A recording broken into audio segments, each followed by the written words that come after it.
ข้าพเจ้าซื้อเท่าของเฮอร์คุบานิสัตปีซีต่อไปนี้ข้าพเจ้าจะมานำพาเกต่อข้อ11เนาะไปเบิ่งนำกันเลยสิ่งที่เขาให้มาแม่นAB เท่ากับ2สังตีหรือว่าวัตถุ AB เนาะเท่ากับ2สังตีระยะของวัตถุที่ตั้งของวัตถุเนาะเท่ากับ2สังตีและเขาให้มาแม่น3เทื่อของวัตถุเท่ากับรูปและเขาต้องการซอกแม่นระยะซุ่ม f เท่ากับตัวใดและก็ที่ตั้งของ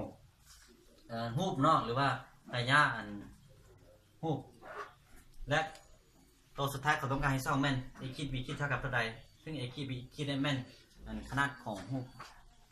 เอาไปเบิ่งนำกันเลยจากสูตรเนาะจากสูตรที่เขามีว่าจากสูตร a คิดส่วน b คิด a คิด b คิดส่วน ab เท่ากับ s คิดส่วน s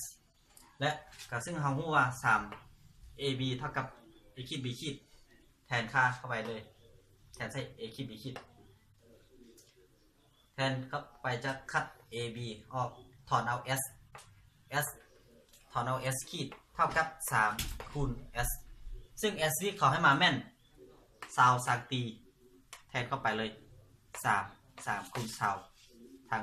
เท่ากับ s คิดเท่ากับ60สังตีแล้วก็จาก 3ab เท่ากับ a คิด b คิดอีกเนาะเราจะถอนได้ ab เท่ากับ3คูณ ab ที่เขาให้มาแม่น2สังตี3คูณ2 ab เท่ากับ6 3คูณ2เท่ากับ6แต่จากสูตรที่ต่อไปเนาะจากสูตรที่ว่า1ส่วน f เท่ากับ1ส่วน s ขีด1ส่วน s บวก1ส่วน s ขีดเนาะแล้วถอนเอา f จะได้เท่ากับ s คูณ s ขีดส่วน s ขีดบวก s แทนค่าเข้าไปเลยแทนค่าเข้าไปเนาะ s เท่ากับ20 s ขีดเท่ากับเอาซ่อมมาแม่น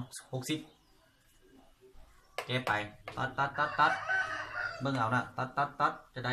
ถอนค่า f เท่ากับ15สังตีฉะนั้นเราจะได้f หรือว่าระยะซูมเท่ากับ15สังตีแล้วก็ที่ตั้งของรูปหรือว่าระยะรูปเท่ากับ60สังตีแล้วก็ขนาดของรูปเท่ากับ6ซน